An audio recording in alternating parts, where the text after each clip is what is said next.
नमस्कार आणि life management पॉडकास्टमध्ये आपलं मनपूर्वक स्वागत आहे.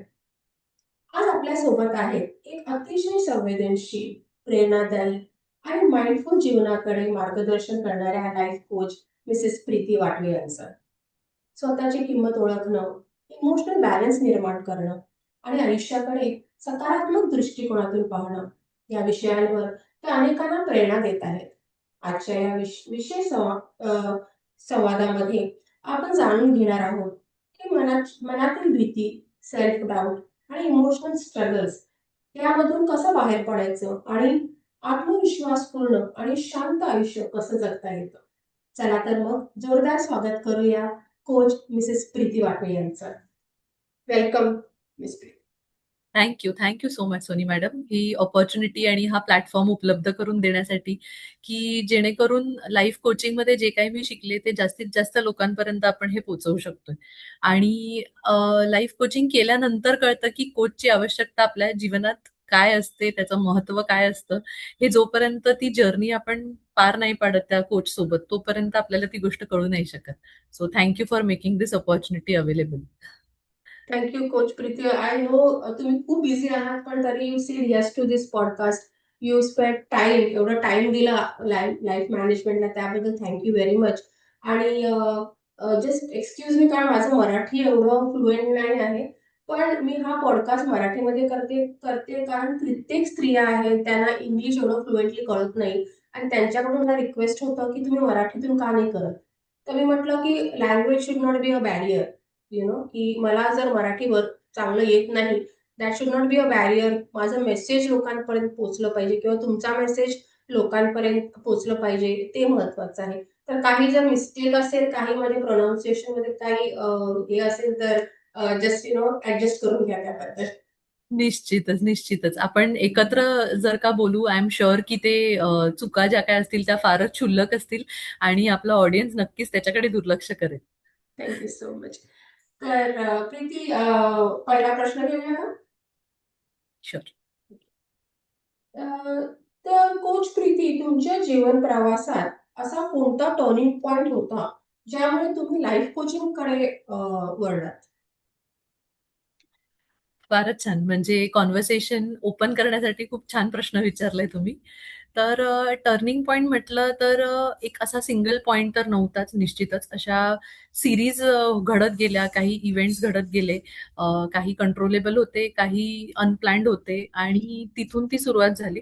पण जो मेन पॉइंट होता ते म्हणजे माझ्या हातात एक पुस्तक पडलं होतं आणि चित्रा बॅनर्जींचं एक पुस्तक आहे, द पॅलेस ऑफ इल्युशन्स. तर म्हणजे कधी तुम्हाला वाचायची ऑपॉर्च्युनिटी मिळाली तर नक्की वाचा ते पुस्तक. इंग्लिशमध्ये आहे. आय थिंक त्याची मराठी कॉपी पण आली असेल. सो बेसिकली हे पुस्तक काय आहे, तर हे महाभारत आहे. पण ते द्रौपदीच्या दृष्टिकोनातून महाभारत दाखवलेलं आहे. हो. सो जेव्हा त्या दृष्टिकोनातून जेव्हा महाभारत बघतो की द्रौपदीला काय दिसत होतं. सो आपण बघतोय की महाभारत का घडलं, तर ते द्रौपदीमुळे घडलं.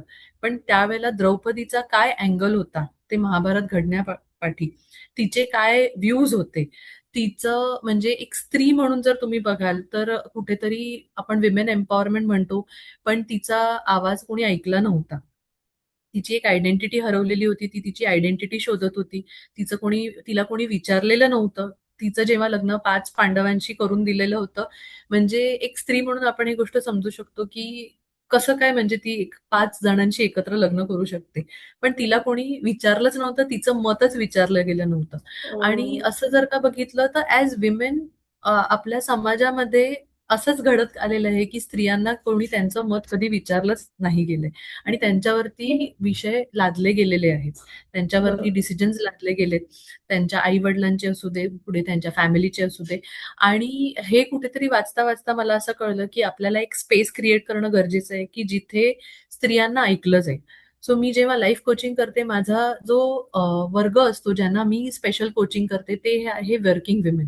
कारण मी एक स्वतः वर्किंग वुमन आहे. म्हणजे मी वेगवेगळे रोल्स, वेगवेगळ्या भूमिका माझ्या पार पाडत असते आणि ते बॅलन्स करताना माझी जी तारांबळ उडालेली असते, ही मी जास्त चांगली समजू शकते. सो कधी मी आईची भूमिकेत असते, कधी मी बॉसच्या भूमिकेत असते आणि त्या भूमिका कधीही कुठे मिसमॅच होऊ नये. म्हणजे मी घरात बॉस म्हणून वागू नाही शकत आणि ऑफिसमध्ये आई म्हणून वागू शकत नाही. नाही. सो हे जे काय भान ठेवायचं असतं ना, हे लाईफ कोचिंगमध्ये खूप चांगलं शिकवलं जातं. बरोबर. सो जेव्हा मी तो लाईफ कोचिंगचा प्रवास सुरू केला, त्यावेळेला मला कळलं की ऐकण्याची गरज आहे. सो बेसिकली म्हणजे तुम्ही जर बघाल की सगळीकडे एक अशी चर्चा केलेली असते की आखिर औरत चाहती क्या है? सो असा काही तो खूप डिफिकल्ट क्वेश्चन नाहीये की आखिर औरत चाहती क्या है? तर बेसिकली स्त्रीला फक्त ऐकलं गेलं पाहिजे एवढीच तिची एक माफक अपेक्षा असते. शी वॉन्ट्स टू बी हर्ड, की कोणीतरी तिचं ऐकावं. तर एक ना मी छोटासा एक बॉलिवूड कपलचा एक्झाम्पल देते इथे.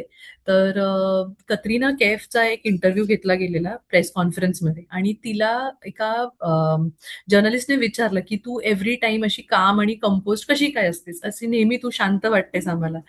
तेव्हा ती जे उत्तर देते की मी एखादा वाईट दिवस गेल्यानंतर मी जेव्हा घरी जाते 45 मिनिट्स मी माझ्या नवऱ्याशी धाड धाड धाड धाड धाड धाड बोलते आणि तो अनइंटरप्टेड मला पूर्ण ऐकून घेतो आणि तेव्हा मला असं वाटतं माझ्या मनाचा बोज हलका झालाय. झालेलं आहे. अशाच एका इंटरव्ह्यूमध्ये जेव्हा विकी कौशलचा इंटरव्ह्यू घेतला जातो, तेव्हा विकी कौशल हे म्हणतो, की तिला बोलायला खूप आवडतं आणि तिचं बोलणं मला ऐकायला आवडतं. So wow. हे जर का ते कॉम्बिनेशन आपण बघितलं, हे दोन्ही वेगवेगळे इंटरव्ह्यूज आहेत इंडिपेंडेंटली. पण ते इतकं सुंदर झालंय, की तिथे ते रिलेशनला खरा अर्थ निघतो, की म्हणजे स्त्रीला जेव्हा बोलायचं असतं आणि तिला जेव्हा ऐकायला कान मिळतो, तेव्हा बरोबर. ती हलकी होते. तेव्हा तिच्या मनातलं सगळं जे काही असतं ते बाहेर निघतं. So as a life coach for working women मला हीच एक स्पेस क्रिएट करायची आहे, की जिथे स्त्रिया नॉन जजमेंटल पद्धतीने ऐकल्या जातील. त्यांच्या मनात जे काय असेल ते बोललं जाईल. त्यांना कुठल्याही प्रकारे मी जज करणार नाहीये किंवा त्यांचं चूक आहे का बरोबर आहे असं कुठेच काही स्पेस बरोबर. नसणार आहे. सो ती स्पेस मला क्रिएट करण्यासाठी मी हे लाईफ कोचिंगचा जो टर्निंग पॉईंट होता हा इथे आला होता. त्याच्याच बरोबर I lost a very close friend, म्हणजे माझी एक खूप जवळची टीम मेंबर होती आणि तिची खूप अकाळी डेथ झाली आणि ती खूप आम्हाला प्रश्न सोडून गेली आमच्या आयुष्यात, की अशी कशी अचानक गेली. नंतर आम्हाला कळलं थोडे हेल्थ रिझन्स होते, दुर्लक्ष केलं गेलेलं. तेव्हा पण मला असं वाटलं नंतर, की जर वेळेला मला ही गोष्ट माहिती असती, की तिचे हेल्थ इश्यूज आहेत, तर कदाचित मी तिला थोडंसं पुश केलं असतं, एक्सरसाइज हम्म. कर, स्वतःकडे लक्ष दे. म्हणजे लहान मुलगा आहे तिचा, सो त्याला आता कोण बघणार आहे? हे सगळेच प्रश्न ती सोडून गेली आपल्यासाठी. त्याच्यामुळे असं वाटतं, की वेळ निघून जायला वेळ नाही लागत. पण जर वेळीच कोणीतरी हात धरला आणि आपल्याला एखादी बरोबर. गोष्ट समजवली, तर निश्चितच आपण आपलं आयुष्य एक चांगल्या पद्धतीने करू शकतो. सो माझं लाईफ कोचिंग घेण्याचे हे 2 उद्देश होते. एक की स्त्रियांना ऐकलं गेलं पाहिजे आणि त्यांना बोलता आलं पाहिजे आणि त्यांना काय हवं असतं तर एक कन्फ्युजन असतं प्रत्येकाच्या आयुष्यात. म्हणजे बाहेरून किती एक बाई स्ट्राँग दिसली, तरी तिच्या आतमध्ये खूप कन्फ्युजन चालू असतात. मी हे करू का हे करू? म्हणजे सकाळी उठल्यापासून भाजी कुठली करू इथून तिचं कन्फ्युजन सुरू होतं. बरोबर. म्हणजे खूप छोटी गोष्ट आहे, पण कारण की ती प्रत्येकाचं मन ठेवायला बघते. बरोबर. अगदी बरोबर. प्रत्येकाचं मन राखायचं असतं तिला.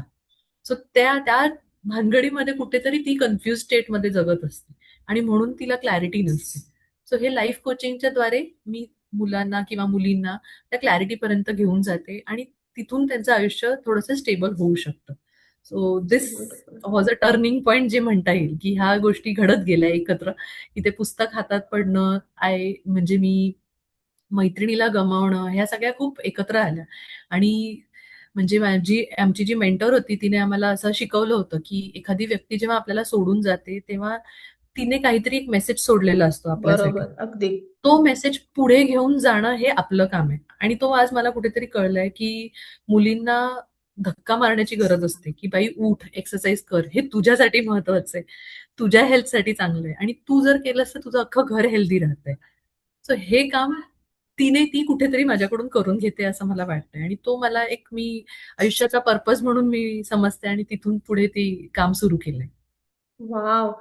मला वाटतं कोच प्रीती तुम्ही खूप डिटेलमध्ये अध्ययन केलं या विषयाबद्दल, लाईफ कोचिंगबद्दल. असं नाही की असा कोर्स केला आणि असं बोलत सुटलो असं नाही. म्हणजे तुम्ही खूप डेप्थमध्ये या विषयावर खूप तुम्ही वाचन केलंय. तुम्ही खूप काही इंट्रोस्पेक्शन पण केलेलं आहे. I can understand from them, so beautiful. आणि जसं तुम्ही सांगितलं ते अगदी बरोबर आहे, काय कारण काय होतं ना, मी कालच माझा एक पॉडकास्टमध्ये मला कोणी विचारलं एनलायटनमेंट कोचिंगमध्ये, की स्त्रियांवर का एवढे रिस्पॉन्सिबिलिटीज असतात किंवा स्त्रिया का एवढं काम करतात. आणि मी म्हटलं इट्स नॉट अबाउट काम करणं, पण स्त्रिया करतात आणि ते कधी बोलत नाही, ते बरोबर. कधी एक्सप्रेस नाही करत. त्यांना कोणी शिकवलंच नाही की नाही कधी म्हणायचं. त्यांना असं वाटतं की आम्ही नाही म्हटलं तर मग दॅट इज डिसरिस्पेक्ट, किंवा मी कुणाचं कोणाचं मन दुखेल का. तर या कंटिन्युअस थॉट प्रोसेसमध्ये ती देतच जाते, पण एक पॉइंट असं येतं ना, तिला वाटतं की नाही आता बस, आता नाही होणार माझ्याकडून. बरोबर. आणि मला सो वाटतं एक्झॅक्टली लाईफ कोचिंगमध्ये आपण हेच करतो, की ते जे बसवाली जी स्टेज असते ना, की तिथे ती बस्ट होणार असते फर्स्ट ऍक्च्युली. असते बरोबर. ओके. सो त्या स्टेजला तिला न जाता तिला आधीच आपण थोडासा अवेअरनेस देतो, की बाई काय करतेस तू? बरोबर करतेस का? तुला जिथे नाही म्हणायचं तिथे तुला नाही म्हणता आलं पाहिजे. म्हणजे ती जी म्हणजे हे आता आपला समाजाची घडण तसं झालेलं आहे, की हम्म. स्त्रिया म्हणजे आता मी आपण मगाशी बोलत होतो, की मी जेव्हा एक की नोट डिलिव्हर केला. सो एक सीनियर लेडीज होत्या ज्या रिटायर झालेल्या होत्या. तेव्हा त्यांनी त्यांच्या जेव्हा नोकरीचा काळ होता, तेव्हा त्यांना काय प्रॉब्लेम्स फेस झाले, हे सगळं जेव्हा त्या डिस्कस करत होत्या माझ्याशी, तेव्हा त्यांनी सांगितलं एक छोटीशी गोष्ट होती, की म्हणजे एक काकू होत्या. त्यांनी सांगितलं, की मी एखाद दिवशी मिस्टरांना सांगितलं, "दळण घेऊन ये, पीठ, चक्कीवरून पीठ घेऊन ये." इमिजिएटली तिचा मुलगा तिला म्हणाला, की "हे तुझं काम आहे ना, तू बाबांना का सांगतेस?" सो कुठेतरी आता ही गोष्ट त्या आई-बाबांनी तर शिकवली नव्हती. पण हे समाजात एक्सेप्ट झालेल्या गोष्टी आहे, की बाईने बरोबर. कुठलं काम करायचंय, पुरुषाने कोणतं काम करायचंय. बरोबर, अगदी आता बरोबर. हळू-हळू आपल्याला ते सगळं चेंज होताना दिसतंय. म्हणजे कारण की जनरेशन्स चेंज झाल्या. सो ह्या ज्या काही आता आया आहेत, तर त्या त्यांच्या मुलांना मुलींच्या जोडीने काम करायला शिकवतायत. सो बरोबर, आता अगदी. जर का आपण बघतोय तर म्हणजे प्रत्येक कपलमध्ये एक तर न्यूक्लिअर फॅमिली झाली आहे. म्हणजे जॉइंट फॅमिलीचं कन्सेप्ट कुठेतरी हळू कमी होत चाललंय. पण त्या न्यूक्लिअर फॅमिलीमध्ये जिथे दोन्ही हसबंड आणि वाईफ नोकरी करतायत, तिथे दोघे एकमेकांना सपोर्टही करतात. सो बरोबर, अगदी मुलगाही नवराही बायकोला घरकामामध्ये मदत करतोय. कारण की त्याला कुठेतरी थोडंफार जाणीव आहे, की ही पण बाहेर जाते, ही पण 8 तास काम करून येते. सो बरोबर. आपण दमू शकतो, तर ही पण दमू शकते. दमू हे शकते. हळू तेवढ्या लेव्हलपर्यंत नाही, पण काही प्रमाणात आलेलं आहे हे अवेअरनेस आणि जे खूप महत्वाचं आहे. खूप महत्वाचं आहे. आणि मी त्याला तेच म्हणाले मी त्याला, की रूल्स ऑफ द सोसायटी जे आहेत, ते पुरुषांनी लिहिले आहेत, आलेले आहेत. We have a patriarchy society. 10 correct. बायकांनी जर मिळून सोसायटीचे रूल्स लिहिलेत, तर they will be pro women ना. But yes. the नक्कीच. rules of the society are made by men. They are going to be pro men. You know? So let 10 women sit and decide this is how the society is going to work. And then you can, see the change. So बरोबर. beautiful. Uh, so Coach Preeti, आजकाल अनेक लोक emotionally ओव्हरवेल्ड असतात. की मला मानसिक त्रास होतोय किंवा मी खूपच जास्त विचार करतात किंवा निगेटिव्ह थिंकिंग आहे. तर तुमच्या मते त्यामागचं मुख्य कारण काय आहे? ओके. सो इमोशनल ओव्हरवेल्मिंग पहिले काय असतं हे आपण समजून घेऊया. सो ओव्हरवेल्मिंग ह्याचा अर्थ असा आहे की भावना कंट्रोल नाही होत. इमोशनली खूप सारे इमोशन्स असतात. म्हणजे ओव्हरवेल्मिंग हा शब्द दोन्ही पॉझिटिव्ह मध्ये पण घेऊ शकतो, निगेटिव्ह मध्ये पण घेऊ शकतो. एखाद्याला खूप आनंद झाला, तो पण आनंद खूप गगनात हं. समेना असा होतो. त्यालाही ओव्हरवेल्मिंग म्हणतात. आणि एखादं दुःख असतं जे आभाळा एवढं कोसळतं किंवा डोंगरा एवढं कोसळतं असं जेव्हा म्हणतो आपण, तेव्हाही ते ओव्हरवेल्मिंग असतं. So emotional overwhelming is basically इमोशन्सचा खूप मारा होतो आणि एवढ्या लेव्हलपर्यंत जातं म्हणजे ही स्ट्रेसच्या पण पुढची लेव्हल आहे. स्ट्रेस हं. आपल्याला हल्ली रोजच होत असतो. स्ट्रेसचा आपण असा शब्द वापरतो, की जेवणात मीठ वापरल्यासारखा स्ट्रेस हा शब्द वापरतो, की मला खूप स्ट्रेस आहे. घरी बाई नाही आली, मला खूप स्ट्रेस आहे. ऑफिसमध्ये सबऑर्डिनेट नाही आला, मला खूप स्ट्रेस आहे. Stress. ट्रेनमध्ये चढायला नाही मिळालं, स्ट्रेस होतो. म्हणजे स्ट्रेस तर खूप सोपा शब्द झालाय हल्ली. पण बरोबर. ओव्हरवेल्मिंग हा त्याच्या पुढचा शब्द आहे. त्याच्या पलीकडचा शब्द आहे, की जिथे माणूस पॅरलाइज होतो. नंब होतो हं. पूर्णपणे, की त्याला कळतच नाही, की मला काय करायचंय. आता ते होण्याची कारणं काय असू शकतात, की रिलेशनशिपमध्ये इश्यूज असू शकतात. जॉब खूप डिमांडिंग असू शकतो. भावना कळत नाहीत कशा हँडल करायच्या, राग कळत नाही आणि ह्या सगळ्या गोष्टींपेक्षा हे व्यक्त केलं जात नाही. हे सगळं बरोबर. आतमध्ये साठा होतो. हा जेव्हा सगळा आतमध्ये साठा होतो, तर म्हणजे एखादा समजा छोटासा डब्बा आहे आणि त्याच्यात आपण काहीतरी भरत गेलो, त्या डब्याची साईज एवढीच आहे. सो एवढंच भरलं जाणार आहे. ह्याच्यापेक्षा जास्त त्याच्यात भरत गेलं की तो फुटणारच आहे. म्हणजे आपण फुटणारच जे आहे. मगाशी बर्स्ट म्हणतोय, बस. ते ती इमोशनल ओव्हरवेल्मची स्टेज असते, की ती ह्या गोष्टींमुळे होते, की मला माहीतच नाहीये मी मनात काय ठेवते. मला हम्म. कोणतरी काहीतरी बोललं, मी मनात ठेवते. पण तिथे मला जर सांगता आलं, की हे मला नाही आवडलंय, तू असं हे बोललायस मला नाही पटलंय, माझं पण एक ओपिनियन आहे, तर कुठेतरी तो आपण भार हळूहळू हलका करू शकतो. बरोबर, अगदी पण बरोबर. बिकॉज व्हॉइस नाहीये, मी बोलल्यानंतर मला जज केलं जाणार. मी जर म्हणजे आपण कितीतरी आता बघतोय की स्त्रिया पूर्वी बोलत नव्हत्या, तोपर्यंत ती चांगली असते. तर मोमेंट ती बोलायला लागली की तिला ऍटिट्यूड आहे असं म्हटलं जातं. पण ते बरोबर. ऍटिट्यूड नसतं, ते तिचं मत असतं. मत असतं. मत वेगळं असू शकतं. तुमचं मत आणि माझं मत एकच असणं इम्पॉर्टंट नाहीये. पण तुम्ही तुमच्या जागी बरोबर असता, मी माझ्या जागी बरोबर असते. सो मगाशी मी ते जे पुस्तक म्हटलं की ते ह्याच होतं, की महाभारत घडलं सगळं बरोबर आहे. द्रौपदीमुळे घडलं वगैरे सगळं ठीक आहे. पण द्रौपदीला कसं वाटत होतं ते घडत हो. असताना? तिलाही आवडत नव्हतं. तिलाही आवडत नव्हतं. पण तिला बर- हेही नाही पटलं ना, की त्या एखाद्या खेळामध्ये आपला नवरा आपल्याला कसं काय दावला लावू शकतो. बरोबर. म्हणजे तिची काय आयडेंटिटी राहिली आणि without her permission. That's true. I think म्हणजे दॅट इज द किती गोष्टी. बिगेस्ट. ते खूपच मोठं एक एक स्त्रीचं इन्सल्ट असू शकतं, की त्यामुळे ती बोलणारच काय. हो. ठीक आहे. तर म्हणून तुमचा पण एक मला वाटतं एक आपण पॉडकास्ट बघितलं होतं, की भगवद्गीतेमधून आपण मॅनेजमेंट बघितली होती, लाईफ मॅनेजमेंट. तर ही भगवद्गीता महाभारतावरतीच होती. सो अख्खं लाईफ तिथेच आहे. सो तसंच स्त्रीचं पण आयुष्य तिथेच आहे. त्या महाभारतातूनच आहे बऱ्याच गोष्टी शिकण्यासारख्या आहेत. So beautiful. सो गांधारीचं ब्युटिफुल. एक्झाम्पल होतं. गांधारीने तिच्या डोळ्यांवर पट्टी बांधून घेतली. जस्ट बिकॉज तिचा हसबंड आंधळा होता. तो नॅचरली होता बाय बर्थ. पण तिने का चॉईस केलं स्वतःचे डोळे बंद करणं?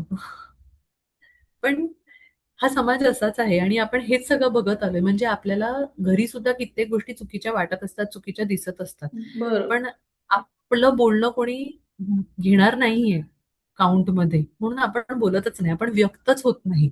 आणि जिथे बरोबर. व्यक्त होत नाही, तिथे ते सगळं साचतं. साचलं जातं. हे जेव्हा साचतं, हे मनावरती साचतं, तेव्हा ते मेंटल हेल्थचे इश्यूज सुरू होतात. हम्म. जेव्हा मनाला पण ते जड होतं, तेव्हा ते कुठेतरी बॉडीच्या पार्ट्समध्ये हे होतात. सो जर तुम्ही बघितले कितीतरी आज आजार जे आहेत ना, हे सुद्धा कुठेतरी जर का मेडिसिन जिथे थांबतं, तिथे हिलिंग सुरू होतं. बरोबर, अगदी बरोबर. कितीतरी आज हिलिंग टेक्निक्स आहेत, इमोशनल फ्रीडम टेक्निक्स आहेत, जिथे टॅपिंगचा यूज केला जातो, रेकी सारखे टेक्निक्स यूज केले जातात आणि काही नाही तर मेडिटेशन करायला लावतो आपण. सो ह्या सगळ्या टेक्निक्समध्ये काय होतं, की बेसिकली तुम्हाला तुमचं मन आणि बॉडी ही अलाइंड असली पाहिजे. तुम्ही बरोबर. शांतपणे कनेक्ट स्वतःशी व्हायला पाहिजे, की मला काय वाटतंय? मला या क्षणाला काय वाटतंय? आता मला समोरच्यावर राग येतोय, पण मी चेहऱ्यावरती स्माईल ठेवली. कारण की मी जर राग दाखवला, घरात पाहुणे आलेत आणि मी जर राग दाखवला, तर माझा दाखवलं. अर्थ चुकीचा घेतला जाणार आहे. बरोबर. सो ह्या बरोबर, सगळ्या अगदी कॉन्स्टंट बरोबर. त्या जजमेंटवाल्या ज्या भीती असतात ना, त्या भीतीमध्ये ते इमोशनल ओव्हरवेल्मची स्टेज येते. बरोबर. आणि ती काढण्यासाठी किंवा ती कमी करण्यासाठी तुम्हाला व्यक्त होणं गरजेचं आहे. मग तुम्ही व्यक्त कोणाकडे तरी व्हा किंवा काही नाही तर जर्नलिंग करा. म्हणजे मी माझ्या कोचीजना जर्नलिंगची सवय लावते, की जे काय मनात आहे ते उतरवून टाका. ते मनात बरोबर. घेऊन झोपू नका. रात्री तुम्ही झोपताना नेहमी तुमच्या मनात एक थँकफुलनेसची भावना असली पाहिजे, एक ग्रॅटिट्यूडची भावना असली Right. पाहिजे, की जरी 100 गोष्टी माझ्या चुकीच्या झाल्या तरी एक गोष्ट होती, की ज्याच्यासाठी आज मला स्माईल आली. आज कोणीतरी मला सांगितलं, की भाजी चांगली झाली आहे. आज कोणीतरी मला सांगितलं, की तू छान दिसतेस. तेवढंच एक फक्त आठवायचं असतं दिवस संपवताना. आणि त्या जर भावनेने आपण झोपलो तर इमोशनल ओव्हरवेल्म सारखी स्टेज येणारच नाही. स्ट्रेस येणारच आहे. मी म्हटलं ना, ऑफिसला जाताना ट्रेन चुकली तरी स्ट्रेस येतो. सो तो बरोबर. येणारच आहे. पण इमोशनल ओव्हरवेल्मची स्टेज कधीच येऊ नये कोणाच्या जीवनात. आणि बरोबर. त्याच्यासाठी आम्ही कोच म्हणून आम्ही त्यांचा हँड होल्डिंग करतो. की बाबा बरोबर. त्या स्टेजला जाऊच नकोस. या. इमोशनल ओव्हरवेल्मच्या पुढची स्टेज असते डिप्रेशन. म्हणजे डिप्रेशन. तिथे तर डॉक्टर्स येतात मग तुम्हाला रोलमध्ये, बरोबर, मेडिसिन्स अगदीच. येतात. पण ह्या सगळ्या इनिशियल स्टेजेस आहेत ज्या इझिली कोपअप होऊ शकतात, ज्या इझिली आपण हँडल करू शकतो. बरोबर. आणि असं आहे. So beautiful. तुम्ही किती सुंदरपणे सांगितलं, द्रौपदीचं तुम्ही एक्झाम्पल दिलं आणि ओव्हरवेल्म आणि ते म्हणा बस नाही ना, बस is bust. That was so. आणि ओव्हरवेल्मचे जे तुम्ही सांगितलं की I like that very much, की ओव्हरवेल्म नेहमीच निगेटिव्ह नसतं, पण पॉझिटिव्ह पण ओव्हरवेल्म तुम्हाला असू शकतं. ते खूपच छान आहे. आणि even I believe coach Preeti, की आपण म्हणजे मानसिक त्रास होईपर्यंत आपण गप्प बसतो. You know? पण ते बरोबर. मानसिक त्रास काही तुम्हाला एका दिवसात नाही होत. That is accumulation of 10 years, 20 years, 15 years. मग तुम्ही सायकॅट्रिस्टकडे ॲब्सोल्युटली. जाण्यापेक्षा, मी तेच म्हणते ना, की तुम्ही why do you wait till you go to the psychiatrist? त्याच्यापेक्षा तुम्ही लाईफ कोचिंग घ्या आणि learn to manage your emotions. मग ती वेळ तुमच्याकडे कधी येणारच नाही. सो अगदी दॅट बरोबर. Gap has been filled by life coaches, असं मला वाटतं. Between your yes. Life and that सायकॅट्रिस्टकडे जाण्यामध्ये जी तुमची जो प्रवास आहे तुमचा, that gap is filled by life coaches, and you're बरोबर. doing a beautiful आणि job. सायकॅट्रिस्टकडे गेल्यानंतर मेडिसिन्स येतात. सो मेडिसिन्सचा एक वेगळा परत परिणाम तुमच्या बॉडीवरती होत असतो. बरोबर. सो त्या गोळ्या पॉप इन करण्यापेक्षा इट इज अ चॉईस की तुम्ही गोळ्या खाऊन जगणार आहात, की तुम्ही तुमचं जीवन जगणार आहात. सो ॲज कोच आम्ही तुमची ओळख तुमच्याशीच करून देतो. अगदी सो कधी कित्येक वेळेला असं असतं की तुम्हाला तुमचंच व्हर्जन माहिती नसतं, कारण की तुम्ही स्वतःशी कधी संवादच साधलेला नसतो. एक्झॅक्टली. बरोबर आहे, अगदी बरोबर आहे. आपण आपण ॲज अ वुमन नेहमी सगळ्यांसाठी आपण अवेलेबल असतो. कोणी मैत्रिणीने फोन केला, "अगं माझ्या आयुष्यात असं असं झालं." "हां सर, मी ऐकते, तू सांग काय." पण मला काय वाटतंय, मी कुठे जाते? सो मी जेव्हा स्वतःशी संवाद साधते, की नाही प्रीती तुला हे आवडत नाहीये, हे कुठेतरी मला सांगता आलं पाहिजे किंवा एखादी गोष्ट माझ्या मनाविरुद्ध होते, ठीक आहे, हे तो समोरचा व्यक्ती त्याच्या पर्स्पेक्टिव्हने सांगतोय, तू तशी नाहीयेस. सो बरोबर. ह्या सगळ्या गोष्टी आपण ऐकत असतो. आता तर कितीतरी मोटिव्हेशनल स्पीकर्स बोलत असतात. पण जोपर्यंत जवळची व्यक्ती सांगत नाही, तोपर्यंत त्या गोष्टीचं महत्त्व कळत नाही. कित्येक गोष्टी तर मला अशा होतं की माझ्या आईने लहानपणापासून मला सांगितलेल्या होत्या आणि पण त्या आईने सांगितलेल्याच होत्या एकदम सोयीनुसार. मी आज मदर्स डेच्या दिवशी हे सांगते की सोयीनुसार आपण ग्रँटेड घेतो आईला नेहमीच. बरोबर. पण जेव्हा लाईफ कोचिंग शिकले आणि तेव्हा कळलं ना की त्याच सगळ्या गोष्टी होत्या, की चांगलं बोलावं नेहमी, की वास्तुदेवता तथास्तु म्हणत असते. सो वास्तुदेवतेला आज जेव्हा मी कोचिंग करते तेव्हा मी युनिव्हर्स म्हणते. की चांगले शब्द वापरा, स्वतःबद्दल सकारात्मक बोला, बोला. स्वतःबद्दल निगेटिव्ह बोलू नका. कारण की युनिव्हर्स ऐकतंय आणि बरोबर. युनिव्हर्स कन्फ्युजन करत नाही. युनिव्हर्सला काही कन्फ्युजन नाहीये. तुम्ही जे बरोबर. मागणार ते देणार. तुम्ही सुख मागा, सुख सुख देणार आहेत. दुःख मागितलं, दुःख देणार आहे. कारण की अगदी बरोबर. युनिव्हर्स इज नॉन जजमेंटल, सगळ्यांसाठी आहे. सो त्याच्यामुळे आपले शब्द किती पॉवरफुल आहेत आणि आपल्याला शब्द वापरताना किती विचार केला पाहिजे. म्हणजे बेसिकली इंग्लिशमध्ये एक छान शब्द आहे माइंडफुल असणं. माइंडफुल. येस. माइंडफुल म्हणजे तुम्ही विचार करताना विचार करून बोललं गेलं पाहिजे. कारण बरोबर. की शब्दच असतात. मी कोणाला तरी काहीतरी बोलले, शब्द बाणसारखे असतात. एकदा निघाले, निघाले. पण ते बरोबर. समोरच्याच्या मनावर काय आघात करून जातील आपल्याला नाही माहिती. बरोबर. आणि एक्झॅक्टली. त्यावेळेला आपल्याला तेवढं स्ट्रॉंग असलं पाहिजे मनाने, की मला कोणी काही बोललं तरी मी स्वतःबद्दल काय विचार करते हे मॅटर करतं. हे मॅटर दुसरा करत. माझ्याबद्दल काय बोलतं हे मला महत्वाचं नाहीये. मी महत्वाचं कशी आहे नाही. हे मी ठरवणार आहे. आणि बरोबर. इफ बरोबर. मी काही एखादी गोष्ट करते आणि त्याच्यातून मला जर का आनंद मिळतोय, म्हणजे मी बरोबर करते. मग मला बरोबर. दुसरे काय विचार करतायत हा विचारच नकोय करायला. एक्झॅक्टली. आणि दुसरी एक गोष्ट मला विचारायचं कोच प्रीती, की आज आजकाल ज्या स्त्रिया आहेत किंवा आजकाल जनरेशन आहे, ते कसं आहे, ते एक्सप्रेस तर करतंय. म्हणजे मी आता बघते नवीन जनरेशन, की they are expressing themselves what they want. पण त्यांच्या एक्सप्रेशनमध्ये राग आहे कुठेतरी. Okay. So it is not only about expressing, but how you are expressing. कारण येस. अल्टिमेटली तो राग जो आहे तो तुमच्या मनामध्ये आहे ना, तुम्ही बोललात तर ठीक आहे, मला हे आवडत नाही, मी हे करणार नाही. पण व्हॉट अबाउट द अँगर? तो राग तुमच्यामध्ये पण आहे आणि तो राग तुम्ही समोरच्याला पण दिलेला आहे. तुमच्या आई-वडिलांना किंवा तुमच्या भावाला किंवा तुमच्या फ्रेंड्सना तो राग ट्रान्समिट झालेला आहे ना. तर समवेअर आय थिंक बरोबर. कोचिंग आपल्याला हे शिकवतं, की how to express yourself assertively and positively and not carry anything negative, की तुम्ही जे बोललात, तुम्ही जे एक्सप्रेस केलं, त्याच्यामुळे तुम्हाला पण त्रास नाही व्हायला पाहिजे आणि समोरच्याला पण त्रास नाही व्हायला पाहिजे. So I think that beautiful balance फक्त लाईफ कोचिंगमुळेच आपल्याला बरोबर, बरोबर. शिकायला मिळतं. सो आता जसे तुम्ही 2 गोष्टी बोललात, की समोरच्यालाही वाईट नाही वाटलं पाहिजे आणि मलाही वाईट नाही वाटलं पाहिजे. येस. सो आपण कुठे काम करतोय, समोरच्याला वाईट नाही वाटलं पाहिजे. आणि तिथे एक्झॅक्ट. मी स्वतःला विसरते. सो विसरायचं. Being kind with myself is also a task, आणि त्याला बरोबर. कष्ट लागतात, एफर्ट लागतो. लागतं. सो मी जर का स्वतःशी काइंड असेल ना, तर मी जो राग व्यक्त करेन ना, हा पण तेवढाच पोलाइटली करेन, की म्हणजे मी येस. पोलाइटली तुमच्यापर्यंत कन्वे करेन की हे मला नाही आवडलंय, हे तू नाही करायचंय. म्हणजे लहान मुलांना जर आपण ओरडूनच सांगितलं, हम्म. आवाज करू नकोस, तो मुलगा काय शिकणार आहे? बरोबर. पण मी जर त्याला सांगितलं की बाळा हळू बोल, ओरडून बोलू नकोस, मला ऐकू नाही येते तू मोठ्याने काय बोलतोयस ते, तर त्याला कळेल अच्छा हळू आवाजात बोलायचंय. पण मीच जर का ओरडत असेल तर तो माझ्याकडून तेच शिकणार आहे की अच्छा ओरड, ही ही पण ही गोष्ट मला ओरडूनच सांगते. मी पण ओरडणार मग उघडी जाऊन. येस. एक्झॅक्टली. So beautiful.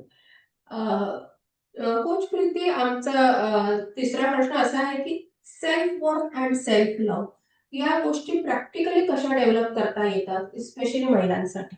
तर काही अशा टेक्निक्स आहेत का लाईफ कोचिंगमध्ये? कारण कसं असतं ना, सगळेच आजकाल तुम्ही बघा मोटिवेशनल कोचेस किंवा अवर स्पिरिच्युअल ते सगळे म्हणतात की सेल्फ लव्ह असायला पाहिजे, सेल्फ वर्थ असायला पाहिजे. पण nobody is telling is how to do it. After बरोबर. 40 years, 50 years, after thinking of only of others, तुम्ही suddenly start thinking about your self, तर ते असं कित्येक स्त्रियांना वाटतं की इट्स बिंग सेल्फिश. तर असे काही टेक्निक्स आहेत का? तर तुम्ही आपल्या कोचेसला कन्व्हिन्स करता clients? Right. So self love आणि सेल्फ वर्थ हे खूपच पॉवरफुल शब्द आहेत, आणि जिथे सेल्फ हा शब्द येतो ना, तर तिथेच पहिले आपल्याला गिल्ट वाटायला सुरुवात होते की मी स्वतःचा विचार करते. But self love is not selfish. म्हणजे आज आपण मगाचपासून आपण बोलतोय की समाज कसा घडत गेलाय, स्त्रियांच्या बाबतीत स्पेशली. पुरुषांना तरी कुठेतरी आहे हक्क बोलायचा की मला हे हवंय, मला हे नकोय, पण स्त्रियांना ती लिबर्टीच नाहीये की तिला काय हवंय हे बोलण्याची.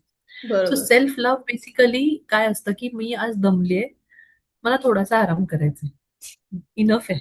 इनफ. पण हा मी विचार पण नाही करत आहे आज, नाही नाही मला आराम करणं अलाउडच नाहीये. मी जर का नुसती आराम केला तर मला घरचे म्हणतील हिला काही काम नाहीये, ऑफिसला जाऊन काम करून आली, घरी काही काम नाही करतायत, आळशी आहे, घरी रिस्पॉन्सिबल आहे. आल्यावर आळशी आहेत. म्हणजे डिफरंट टाइप्स ऑफ ऍडजेक्टिव्ह ज्याला आपण येस. विशेषण म्हणतो, ते सगळे निगेटिव्ह विशेषण इकडे लागू होणार. आळशी आहे, ऍटिट्यूड आहे, काम नाही करायचंय, घरी आल्यावरती दमायला होतं, ऑफिसचं काम करताना दमायला नाही होत का, या सगळ्या गोष्टी निगेटिव्हली तिथे येतात. पण आपल्याला सेल्फ लव्ह जेव्हा आपण म्हणतोय ना, तेव्हा जेवढं प्रेम आपण दुसऱ्यांवरती करतो, तेवढं प्रेम आपल्याला स्वतःवरती पण करता आलं पाहिजे. सो ह्याला एक मी छोटीशी एक टेक्निक देते, ती म्हणजे आरशाशी बोलायचं. हम्म. आरसा जर का तुम्ही बोला, आणि ही गोष्ट मला आईने लहानपणी शिकवली होती, की तू जर हसलीस तर तुझा आरसा हसणार आहेस. तू रडत आरशाकडे बघ, आरसा रडणार आहे. तेव्हा मला अक्कल नव्हती हे समजायची, की ती काय सांगते. मला असं वाटायचं ही काहीतरी सांगते.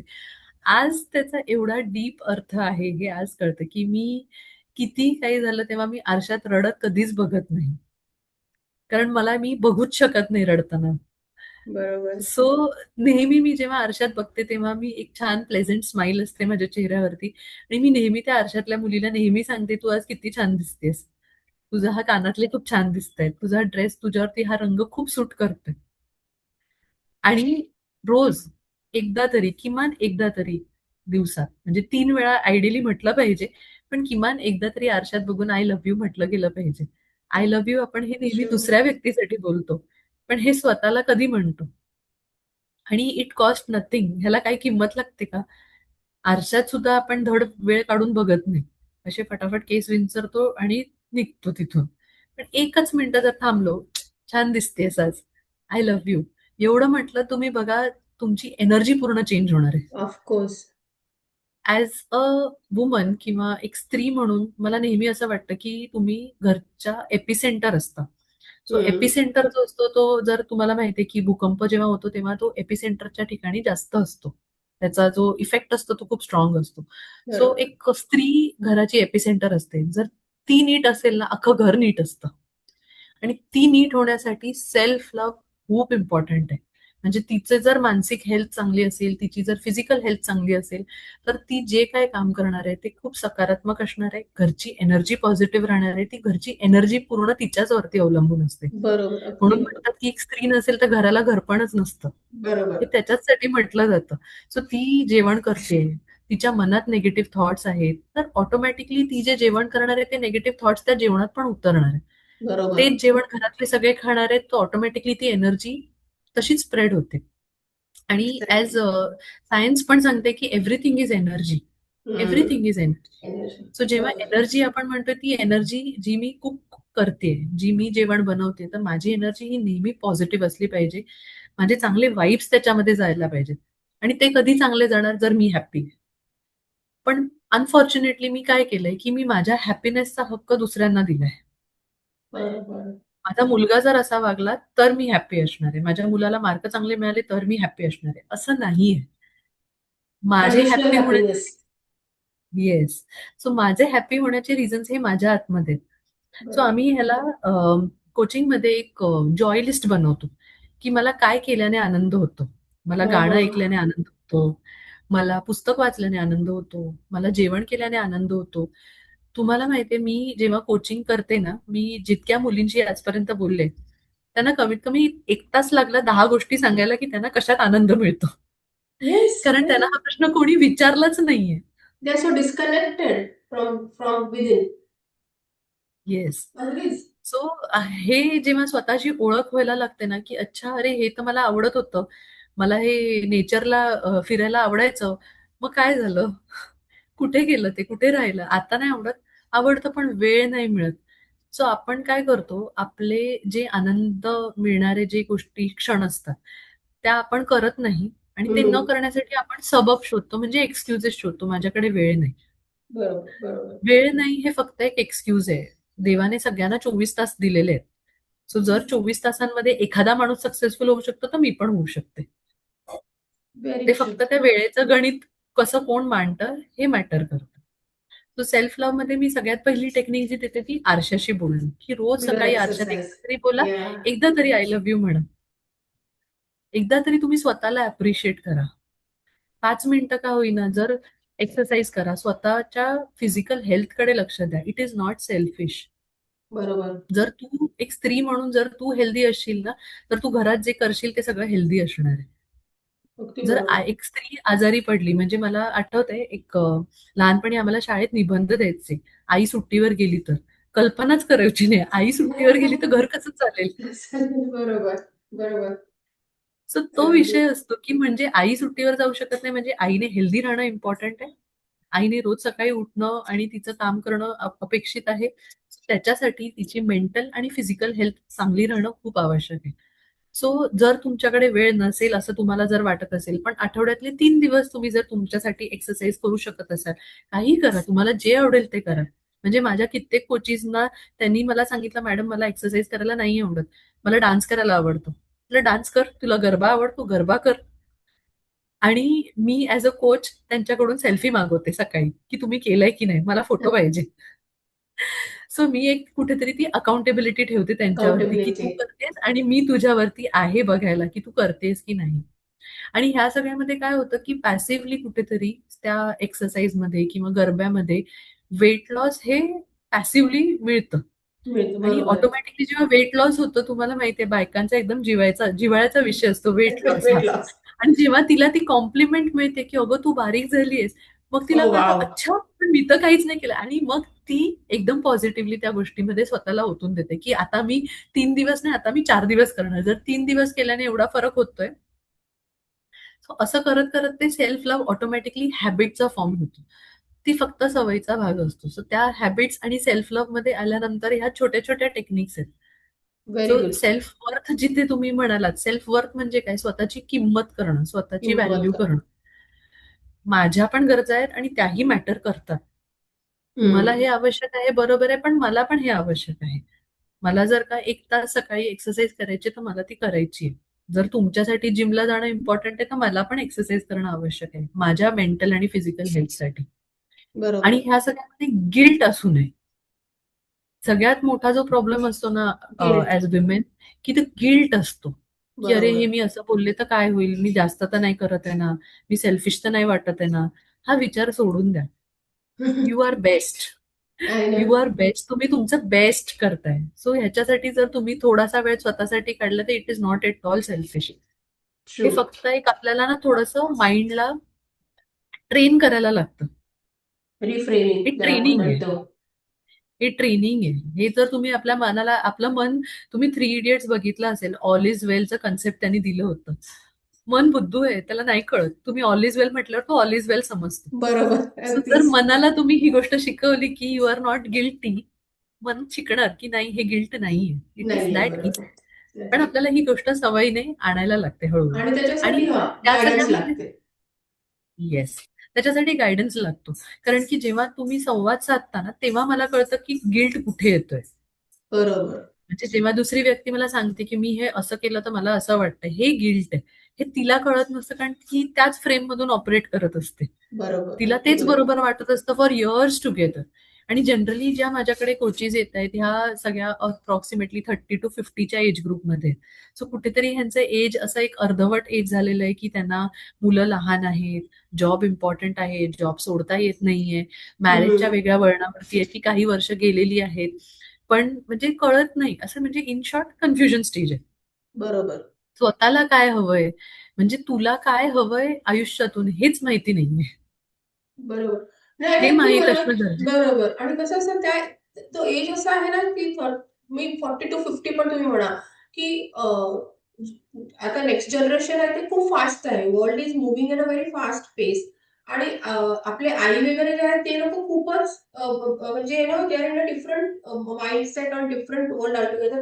आणि आपण कुठेतरी आपल्याला कळत नाही, की मी आईने शिकवले ते अप्लाय करायचं, की न्यू जनरेशन जे बोलते ते करायचं. So we are in the cusp, like की एकदमच बरोबर. कन्झर्वेटिव्ह माइंडसेट का एकदमच free mindset. So where we त्या पॅरेंट्ससाठी मला वाटतं कोचिंग खूप गरजेचं आहे. जसं तुम्ही सांगितलंस कोच प्रीती, की mirror exercise, journaling, joy list. आणि मला वाटतं कुठेतरी गिल्ट वगैरे जे आहे ते I think our session 15 ways resistance tries to control you. आणि त्या सेशनमुळे ऑटोमॅटिकली ते रेजिस्टन्स ऑफ गिल्ट आणि शेम ब्रेक होतं. येस. या सगळ्या बरोबर आपल्याला एक ऑब्झर्वंटचं बिहेवियर ठेवायचंय, की मी जेव्हा सेल्फ लव्ह प्रॅक्टिस करते किंवा मी जेव्हा स्वतःशी काइंड होते, तेव्हा समोरची व्यक्ती कशी रिॲक्ट करते, समोरची व्यक्ती कसं ते घेते. सो तिथून हं. आपल्याला कळतं की समोरची व्यक्ती टॉक्सिक आहे की तीही ओपन माइंडसेटची आहे. पण बरोबर. कधी कधी ती गोष्ट होत नाही. सो मी जसं, जर मी चांगल्या पद्धतीने कन्वे करते आणि समोरची व्यक्ती तसं ते घेते, that means we are in a sync, we are in a partnership. So तुझी ग्रोथ ही माझी ग्रोथ आहे, हे असं कुठेतरी आलं पाहिजे. अदरवाईज तिथे त्याचं रूप टॉक्सिक मध्ये होणार, की तू तुझंच बरोबर. बघतेस, तू माझ्याकडे बघत नाहीये, तुझं लक्ष नाहीये. असं बरोबर. नसतं. सो बाय डिफॉल्ट म्हणजे as women we are blessed by the nature, की आपण मल्टीटास्किंग मध्ये खूप हुशार असतो. पण कोचिंग शिकल्यानंतर मला कळतंय वन थिंग ऍट अ टाइमला जास्त महत्व आहे. हं. म्हणजे मी मल्टीटास्किंग करताना एका गॅसवर भाजी करत असते, एका गॅसवर पोळ्या करत असते, हे ठीक आहे. पण त्याच वेळेला माझ्या मनात हजार प्रकारचे विचार चालू असतात. विचार चालू असतो. सो ह्याच्यामध्ये मी कुठेतरी गुरफटली जाते आणि त्याच्यामुळे मी एकना धड भाराभर चिंध्या ज्याला म्हणतो ती गत झालेली असते माझी. अगदीच, सो अगदीच. तसं न होता ना, तसं न होता मी जिथे आहे फिजिकली, मेंटली, आता मी हे करते, मला हेच करायचंय. सो आता बरोबर. जर का मी तुमच्या बरोबर, तुम्ही मगाशी म्हणालात मी बिझी असते, मी असते बिझी. पण आज मी इथे आहे तर मी 100% इथे आहे. म्हणून मी म्हटलं आठवड्यातून 3 दिवस तर 3 दिवस, पण ते 3 दिवस पूर्ण 100% दिलेत. जर माझ्याकडे 70%च माझी कॅपॅसिटी आणि जर मी ती देते म्हणजे मी 100% देते. Wow! So beautiful. So beautiful coach Preeti. Uh, Preeti, रिलेशनशिपमध्ये सतत गिव्हिंग करत राहणाऱ्या व्यक्तीने बाउंडरीज कशा सेट कराव्या? खूप डीप क्वेश्चन आणि खूप इम्पॉर्टंट क्वेश्चन आहे, बाउंड्रीज. सो बाउंड्रीज खूप आवश्यक असतात. म्हणजे कुठे थांबायचं हे ज्याला कळतं तोच सक्सेसफुल असतो, तो जिनियस असतो. की आपण फक्त देत जातो, देत जातो, देत जातो. पण कसं असतं माहितीये, एम्प्टी जर का कप असेल, एखादा रिकामा कप असेल, त्याच्यातून तुम्ही नाही ओतू शकत. सो पहिले मी काय आहे, मला स्वतःला पण रिसेट करायला लागतं, रिफिल करायला लागतं, तरच मी दुसऱ्याला देऊ शकते. पण आजच्या आयुष्यात आपण जर का बघतोय ना, जो देणारा असतो तो देतच राहतो. म्हणजे मीच हं. अडजस्ट करते, मीच समजून घेते, सगळं काही मीच करते. म्हणजे मी त्या गिव्हरच्या भूमिकेत असते आणि जर मी देत गेले तर एक दिवशी काय होणार आहे, मी संपणार आहे. बरोबर. आणि एकदा जर जर का मी संपले, मग पुढे काय? आणि मग ते कुठेतरी रिलेशनशिप डेड होतं तिथे. सो रिलेशनशिप जी असते ती एका सायकल सारखी असते, की त्याचे दोन्ही टायर फिरले पाहिजेत. बरोबर. दोन्ही त्याचे जर का पेडल फिरत असतील तर ती सायकल व्यवस्थित चालू शकते. सो कुठल्याही रिलेशनशिपमध्ये एक गिव्हर असतो आणि एक टेकर असतो. पण ते दोन्ही अल्टरनेट असले पाहिजे. कधी मी देणार, कधी तू दे. कुठलंही रिलेशनशिप फॉर दॅट रिझन, म्हणजे आई मुलाचं नातं असू दे, हसबंड वाईफचं नातं असू दे, फ्रेंड्स असू दे. फ्रेंड्स. पण जर फ्रेंडशिपमध्ये सुद्धा असं होतं, की मी समोरच्याला सारखा फोन करते, की आपण भेटूया, भेटूया आणि समोरचा व्यक्ती एफर्ट्सच घालत नसेल, की हा चल भेटूया. तर तिथे मला कळलं पाहिजे, की नाही इथे माझी बाउंड्री सेट झाली. अगदी ह्याच्या पुढे बरोबर. मी इथे नाही देणार. सो सगळ्यात first and foremost rule of setting boundaries is to say no. Most of the yes. Times काय होतं, की जिथे नाही म्हणायचं असतं मी तिथे हो म्हणून बसते. बरोबर आणि आहे. मग मी अगदी बरोबर. स्वतःसाठी अडचण तयार करते. बरोबर आहे. आणि बरोबर मग आहे. मला द्यायला लागतं. म्हणजे आता हा समजा आपला हा पॉडकास्टचा जो दिवस आपल्याला सेट करायचा होता. जर माझ्याकडे खूप काही आहे, पण मी जर हा विचार केला, की सोनी मॅमला कसं वाटेल मी जर नाही म्हटलं तर? नको, नको जाऊ दे मी करते. पण मग मी स्वतःला त्यावेळेला खूप त्रास देणार आहे, की मला हे मॅनेज करायचं, ते मॅनेज करायचं आणि हे पण मॅनेज आणि मग मी आज जे आपलं एक हार्ट टू हार्ट कन्व्हर्सेशन होतंय, मी इथे पूर्ण नसणार आहे. I totally agree with you. So तिथे ते नाही म्हणणं शिकायला खूप अवघड असतं, पण ते खूप इम्पॉर्टंट असतं. कुठेही म्हणजे कारण की काय असतं माहितीये, आपण स्वतःला कसं ट्रीट करतो ह्याच्यावरती समोरचा माणूस आपल्याला ट्रीट करतो. अगदी बरोबर. म्हणजे जर एखाद्या समोरची व्यक्ती मला असं वाटत असेल, की ही व्यक्ती मला बरोबर ट्रीट करत नाही, तर त्याच्या आधी मला विचार केला पाहिजे, की मी स्वतःला कशी ट्रीट करते. कारण की समोरच्या माणसाला सवय झालेली असते, "अरे ही कुठे नाही म्हणणार आहे, ही प्रत्येक वेळेला होच म्हणणार आहे." ती तर आहेच अवेलेबल. बरोबर.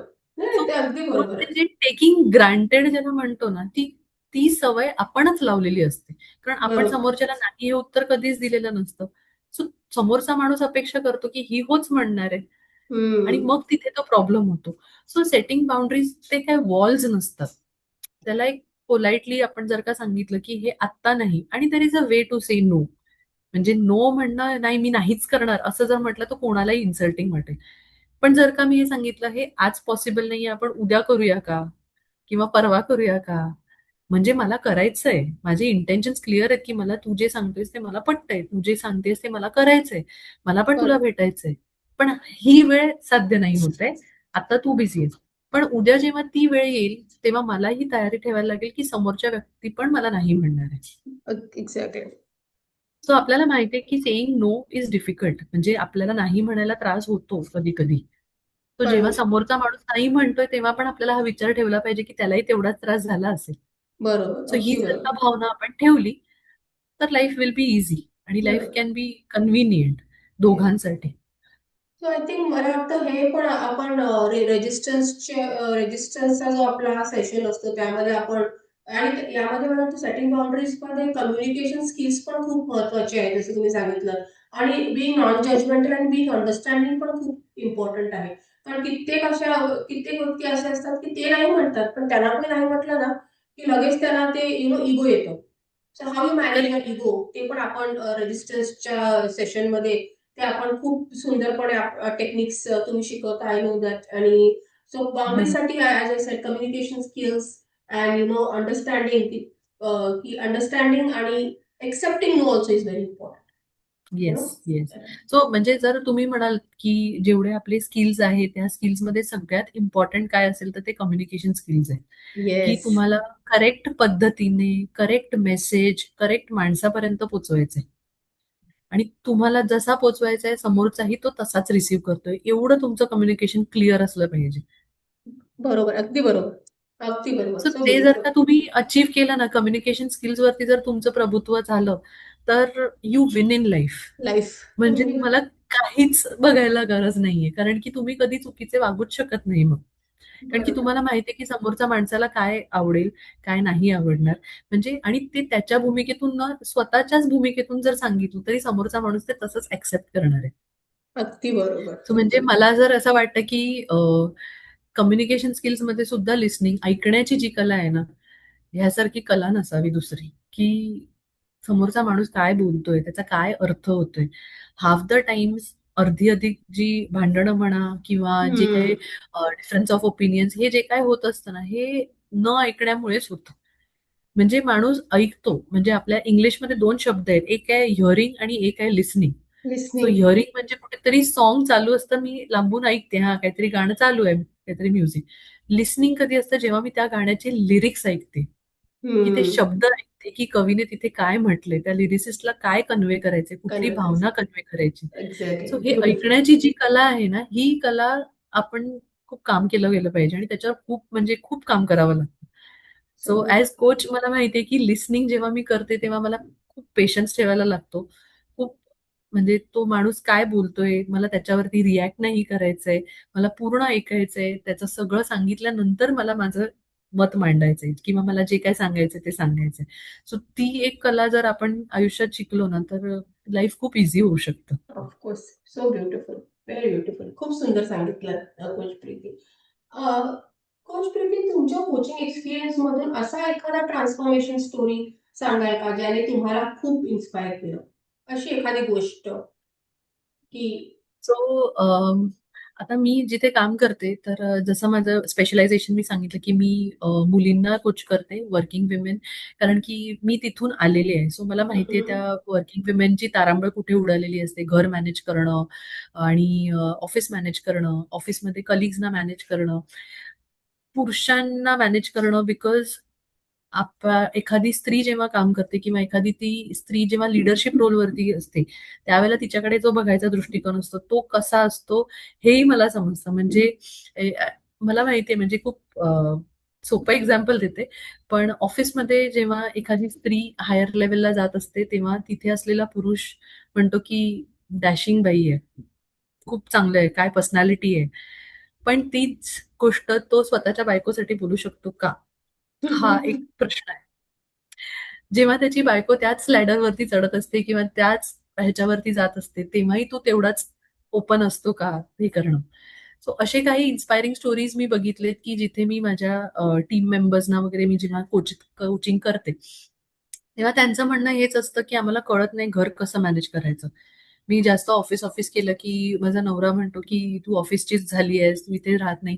सो अशा वेळेला मी त्यांना जेव्हा कोचिंग करते आणि त्यांना सांगते, की कुठे काय चुकतंय आणि त्यांचा जेव्हा फीडबॅक घेते, तो फीडबॅक त्यांचा हे असतो, की "हां मॅडम, तुम्ही हे सांगितल्यानंतर आता माझ्या नवऱ्याबरोबर माझं रिलेशन जास्त चांगलं झालंय. आम्ही एकमेकांना वेळ देतो. आम्ही एकमेकांचं ऐकून घेतो. आम्हाला एकमेकांना समजून घ्यायला जास्त मदत झाली." So okay. कुठेतरी आता जर का बघितलं तर कित्येक मुली इथे असतात, मुंबईत असतात, त्यांचे हसबंड कुठेतरी बाहेर कामाला असतात. सो त्यांचे टाइम झोन्सचे इश्यूज असतात. पण जे काय मी त्यांना कोचिंग दिलंय, की आपल्याला अपॉर्च्युनिटीज शोधायचे. म्हणजे मी म्हटलं, की रात्री झोपताना एक तरी चांगली गोष्ट आपल्याबरोबर घडलेली असते. देव एवढाही काही क्रूर नाहीये, की आपल्याबरोबर क्रूरली. काहीच चांगलं नाही करत. सो आपल्याला तो शोधायला लागतो क्षण. सो तसं त्यांना मी जेव्हा त्यांना ती चीट टाइम शोधायला सांगितली, की शोधा, तुम्हाला कुठेतरी तुमच्या 24 तासात वेळ मिळणार, की जेव्हा तुम्ही आणि तो एकत्र असणार. आणि ते जेव्हा त्यांना ती 15 मिनिटं मिळायला लागली, मग ती 15च मिनिटं असतील. पण जर का ती रोज मिळतंय, तर ते एकमेकांसोबत असतात आणि त्यांचं रिलेशन तिथे खूप चांगलं झालं. चांगलं सो होतं. जेव्हा त्यांचं फॅमिलीचं रिलेशन जेव्हा चांगलं होतंय, तेव्हा ते ऑफिसमध्ये पण चांगला परफॉर्मन्स द्यायला लागले. बिकॉज ते बरोबर. जेव्हा घरी येतात किंवा हा. ऑफिसमध्ये येतात, ते पूर्णपणे इकडचे असतात. सो ऑटोमॅटिकली त्यांचा परफॉर्मन्स इव्हॉल्व झालाय. So now they are performing well. आणि हे सगळं बघताना मला कळतंय, की हां, हे म्हणजे कुठेतरी प्रॅक्टिसेस लागू पडतायत, म्हणून ह्यांचा परफॉर्मन्स इथे दिसतोय. सो जेव्हा मी कोच असते आणि जेव्हा मी त्यांची बॉस असते, त्या दोन्ही गोष्टी मला खूप जवळून दिसत असतात, की हिचा हा प्रॉब्लेम आहे. पण ॲज अ कोच ऑल्सो मी कधी-कधी स्वतःला थांबवते, कारण की समोरची व्यक्ती तयार नसते ते कोचिंग घेण्यासाठी. सो हम्म. म्हणून ते म्हटलं जातं, की आपण मेंटर नाही शोधत, ऍक्च्युली मेंटर आपल्याला शोधतो. So at the right time आपल्याला राईट मेंटर मिळाला जातो. म्हणजे आज बरोबर. मदर्स डेच्या दिवशी सुद्धा जर आपण बघितलं, तर आई मुलाला नाही शोधत, पण ते जी मुलाची आत्मा असते त्याने आई निवडलेली असते. येस. So yes. म्हणून जेव्हा एक बाळ जन्माला येतं, तेव्हा ते 2 जन्म झालेले असतात, एक बाळाचा आणि एक आईचा. आईचं. तसं ते दोन्ही जन्म एकत्र झालेले असतात आणि असंच ते कोचिंगचे एक हे असतं. सो बेसिकली प्रीती 1.0 वरून प्रीती 2.0 ला न्यायचं काम मी ॲज अ कोच करत असते. वाव. आणि ती जर्नी खूप छान असते आणि तुम्हाला एवढं लाईट वाटतं, की तुम्हाला स्वतःशीच ओळख होते. म्हणजे एक वेगळं व्हर्जन दिसतं. अच्छा, हा पण पैलू आहे का माझा? असं मग तुम्हालाच वाटतं. आणि इट्स अ फॅन्टास्टिक जर्नी. म्हणजे कधी आयुष्यात कोच का असावा, तर हे एकदा कोच बरोबर जर्नी करूनच बघावी आणि मग ठरवावं की कोच का अगदी असावा. बरोबर. अगदी बरोबर. So beautiful. प्रीती, एक लास्ट प्रश्न आहे आमचा, की जर आज कोणाला आपल्या आयुष्यात क्लॅरिटी आणि पर्पज सापडत नसेल, तर त्याने पहिलं पाऊल काय टाकायला हवं? बरोबर. क्लॅरिटी आणि पर्पज. सो ह्या 2 शब्दांवरतीच अख्खा आयुष्याचा खेळ आहे. कारण की आपण आयुष्यात का जगतोय, ते एका पर्पजसाठी आहे. आपला जन्म का झालाय, हे एका पर्पजसाठी आहे. सो ते पर्पज शोधणं, हे खूप मोठी टास्क आहे. पण ते इतकंही कठीण नाहीये, की तुम्हाला काय आवडतं, हे तुम्हाला शोधायचंय. बेसिकली तुमचा पर्पज काय आहे? तुला आयुष्यातून काय हवंय? सो एक जॅपनीज पुस्तक आहे इकिगाई. इकिगाई. हे खूप वर्षांपूर्वी मी वाचलं होतं. पण ते तेव्हा मला कळलंच नाही. मी वाचलं, त्याच्यातल्या काही गोष्टी आवडल्या, त्या गोष्टी फॉलो केल्या, तर ठीक आहे. पण जेव्हा मगाचा तुमचा जो पहिला प्रश्न होता, सो तुमचा जो शेवटचा प्रश्न आणि तुमचा पहिला प्रश्न खूपच कनेक्टेड आहेत. हो. आणि की टर्निंग पॉइंट काय होतं, लाईफ कोचिंगकडे तू का वळलीस? सो बेसिकली कुठेतरी हा माझा पर्पज आहे, की मला हां. आयुष्यात माझ्या काय करायचंय, मला स्त्रियांसाठी एक स्पेस क्रिएट करायची, हे माझा आयुष्याचा पर्पज आहे. आता हा पर्पज मी कसा शोधला? पर्पज शोधण्यासाठी मला काय आवडतं? मगाशी आपण एक जॉय लिस्टचा विषय घेतला. मला काय आवडतं?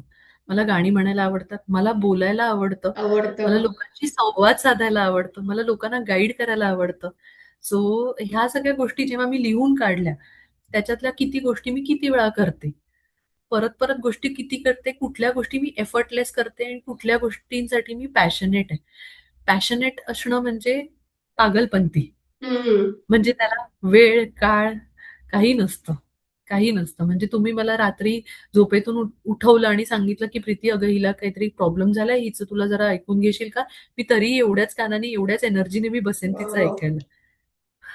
सो हे एक पॅशन असतं, हे एक पागलपण असतो, की तुम्ही वेडे व्हायला पाहिजे त्या गोष्टीसाठी, की मला हं. तीच गोष्ट करायची आहे.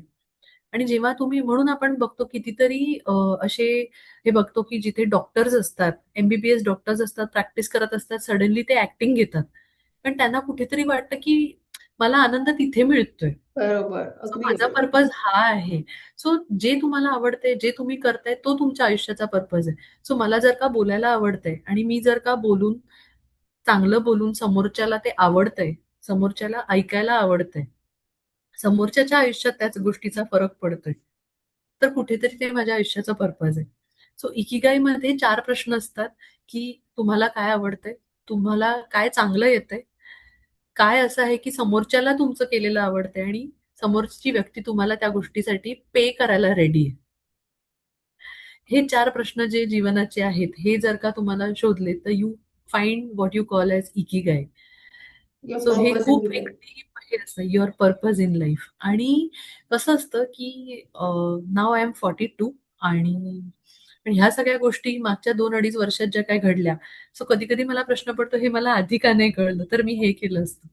पण ती वेळ यावी लागते. बरोबर. म्हणजे जो योग असतो ना, तो योग यायला लागतो. योग ज्याला आपण म्हणतो, की आणि एकदा का तुम्ही तो राईट दरवाजा उघडला ना, की आतले सगळे दरवाजे उघडत जातात. एक्झॅक्टली. म्हणजे अगदी बरोबर. फक्त तुम्हाला दरवाजा नॉक करायचा सोडायचा नाही. ते मेंटेन करायचंय. आपण आयुष्यात काय चुकतो, की आपण हरतो. जाऊ दे, हे नाही जमत आहे, मी सोडून देते अर्ध्या रस्त्यात. हं. मी निघते, मी सुरू करते काहीतरी, पण मी सोडून देते. बरोबर. मला नाही सोडायचंय. मला परत पुढचा दरवाजा ओपन करायचाय, पुढचा दरवाजा नॉक करायचाय आणि एक दरवाजा असा असेल, की जो माझा असेल.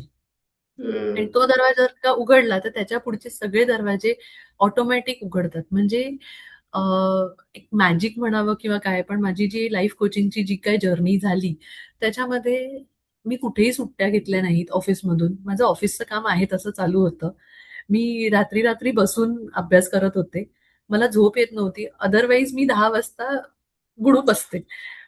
पण हा अभ्यास करताना मला पॅशन. माहिती आहे कुठून एनर्जी यायची. This was my passion. सगळ्या गोष्टी घडत गेल्या. म्हणजे मला हवे तसे गुरु भेटत गेले. काही गोष्टी पुस्तकं हातात यायला लागली. तेच वाचन व्हायला लागलं. सो त्याच गोष्टी जेव्हा समोर यायला लागतात तेव्हा कुठेतरी कळतं, हा हा पर्पज आहे, म्हणजे माझा बरोबर दरवाजा उघडलाय आणि आता घडलंय. Things have started falling in place. म्हणजे अगदी मला बरोबर. त्यावेळेला रिक्षा वेळेवर मिळणार, तिकीट वेळेवर मिळणार, कुठे जायचंय तिथे मी बरोबर वेळेवर पोहोचणार. म्हणजे जणू काही देव सगळं घडवून आणतो ह्या सगळ्या गोष्टी. अगदीच. अगदीच. आणि त्या सगळ्या गोष्टी एकदम प्रॉपर अलाइनमेंटमध्ये येतात आणि तेव्हा तुम्हाला असं वाटतं, अरे असं कसं सगळं जादू होते. ती ऍक्च्युली जादू नसते, ती ऍक्च्युली अलाइनमेंट असते. कारण अलाइनमेंट. की तुमचं पर्पज, युनिव्हर्सचं पर्पज, जे काय तुमच्याकडून करून घ्यायचंय ते कुठेतरी सिंक्रोनाइज होतंय. आणि ते जेव्हा होतं ना, तेव्हा मी जर का आनंदी आहे तर मी आनंदच स्प्रेड करणार आहे. बरोबर आहे. सो अगदीच. दॅट इज माय पर्पज आणि मला त्याच्यात खूप आनंद मिळतो. म्हणजे मी जेव्हा खूप लोकांशी जेव्हा बोलते, त्यांना गाईड करते आणि समोरचा व्यक्ती मला जेव्हा सांगतो, की नाही मला हे खूप आवडलं, ही किती छोटीशी गोष्ट होती जी तू सांगितलीस. म्हणजे आमच्या आजूबाजूच्याच गोष्टी असतात.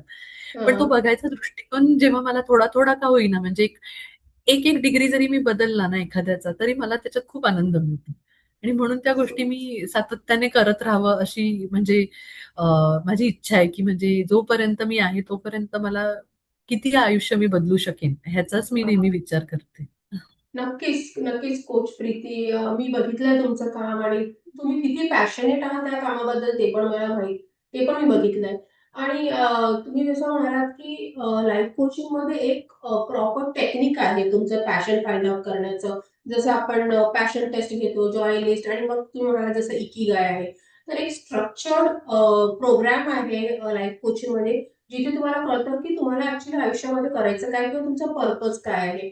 माझी एक क्लायंट आहे, शी इज रिटायर्ड आणि तिने पॅशन टेस्ट आणि जॉय लिस्ट घेतल्यानंतर तिला कळलं की तिला निटिंग खूप आवडतं आणि तिने खूप वर्षापासून निटिंग नाही केलेलं आहे. Within that coaching journey she knitted one sweater after many years and she started her own knitting classes online. Wow! One of my clients, she's starting her this channel because she knows lot of traditional recipes.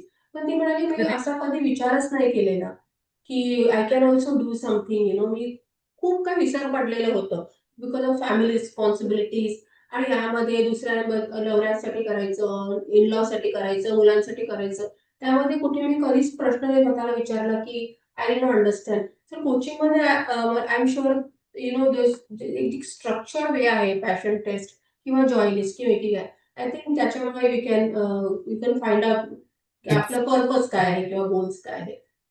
Correct, correct. So जिथे सुरुवात आहे ना, ती सुरुवात इथेच आहे, की मी तुमच्याशीच ओळख करून देते. तर बरोबर आहे. तुम्ही जेव्हा तुमच्याशी ओळख कराल ना, तेव्हा तुम्हाला तुमच्याच बद्दल कितीतरी गोष्टी कळायला लागतात. आणि कसं असतं, की पॅशन टेस्ट सुरुवातीला आज मी घेतली, तर ती कदाचित आज मला ह्या 4 गोष्टी आवडतायत. पण काही दिवसानंतर त्या बदललेल्याही असतात. कारण येस. की ते उलगडत जातात. सो हं. बेसिकली लाईफ इज एक असं कोड्यासारखं आहे, की जे आपण एक पापुत्रा आपण जर काढला ना, तर त्याच्या खाली सगळ्यात बॉटम लेवल आहे जिथे तुमचं पर्पज दडलेलं आहे. ते शोधायचं म्हणजे ते सिक्रेट आहे. आणि त्या सिक्रेट पर्यंत पोहोचणं हेच तुमच्या आयुष्याचा पर्पज आहे. आणि हे वॉव! जर आपण कायम लक्षात ठेवलं ना, तर आपण आपलं आयुष्य खूप चांगल्या पद्धतीने जगू शकू आणि बेसिकली जगू शकू. सो इट इज तर a life that you have to live. Live. आपल्याला नाही माहिती पुढचा जन्म काय असणार आहे आपल्याला. बरोबर. तर ही एक बरोबर. गोष्ट देवाने त्याच्याकडे ठेवलेली आहे, की तुम्हाला पुढच्या जन्मात काय बनवून पाठवणार आहे तो. पण हा जर का जन्म मला माणूस म्हणून मी आले आणि मला जर का बोलता येतंय, माझ्याकडे काही ज्ञान आहे जे मी देऊ शकते, सो मला हेच करायचंय. So that I transform live of people. जसं माझं आयुष्य ट्रान्सफॉर्म झालंय तसंच मला दुसऱ्या लोकांचंही ते करायचंय. व्हेरी आणि ब्युटिफुल. तुम्ही विचार करा ना, की आपल्यासारखेच जर का लोकं ट्रान्सफॉर्म्ड असतील, ते त्यांच्या आयुष्याकडे एवढ्या सकारात्मकतेने बघतील, तर एंटायर वर्ल्ड किती चांगली जागा होईल, किती पीसफुल प्लेस असेल. आज आपण बघतोय वॉर्स चालू आहेत. तुम्ही काही जवळून त्या गोष्टी बघितल्यात तिथे आताच्या वॉरमध्ये. सो एक कायम दडपणमध्ये आपण जगतोय. म्हणजे आयुष्य एवढं अनसर्टन झालंय की आज मी आहे, उद्या आहे की नाही माहिती नाही. पण मला आज माझा मी कसा घालवते, बरोबर. ह्याच्यावरती मी जर काम केलं एव्हरी डे, मी कधीच कुठला ग्रज ठेवून मी जाणार नाही, की माझं काही मागे राहणार नाहीये, की अरे हे करायचं राहूनच गेलं. असं बरोबर. वाटायला नको. त्यामुळे जे काय आहे आपली बकेट लिस्ट ती पूर्ण भरायची आणि लाईफ एन्जॉय करायचं. वॉव! असं सो ध्येय. Beautiful. Thank you so much coach Preeti. आज हा सुंदर आणि थॉट प्रोव्होकिंग असा संवाद इथे समाप्त करतो आणि कोच प्रीती यांनी आपल्या जीवनातून आणि मार्गदर्शनातून आपल्याला सेल्फ वर्थ इमोशनल स्ट्रेंथ आणि माइंडफुल जीवनाचं महत्व अतिशय सुंदरपणाने समजावून सांगितलं. जीवनात बदल घडवायचा असेल तर सुरुवात स्वतःपासूनच करावी लागणार आणि आजच्या संवादातून आपल्याला हाच मौल्यवान संदेश मिळालेला आहे. कोच प्रीती वाटवे, तुमचा अमूल्य वेळ आणि प्रेरणादायी विचारांसाठी मनपूर्वक धन्यवाद. आणि थँक्यू सो मच. प्रेक्षकांना पण लाईफ मॅनेजमेंट पॉडकास्ट सिरीजला इतकं प्रेम देण्याबद्दल प्रत्येक प्रेक्षकांना आणि पुन्हा एकदा धन्यवाद. आणि पुन्हा भेटूया एका नवीन प्रेरणादायी संवादासोबत. तोपर्यंत स्वतःवर विश्वास ठेवा, आनंदी राहा आणि आयुष्य सुंदर बनवत राहा. Thank you very much. Thank you so much Soni ma'am, परत एकदा हा प्लॅटफॉर्म उपलब्ध करून देण्यासाठी. आणि आपण आपल्या या जॉईंट व्हेंचरने नक्कीच खूप आयुष्य बदलूया. Let us make this world a beautiful place to live, की जिथे सगळेच एक पॉझिटिव्ह श्वास घेतील, फॅमिली. मोकळेपणाने जगतील, कॉन्फिडेंटली जगतील आणि प्रत्येकाला आपल्या आयुष्याचा पर्पज लवकर मिळू दे, so that life will be a better place to live. Thank you so much. Thank you so see much. You again very soon. पुन्हा भेटूया लवकर.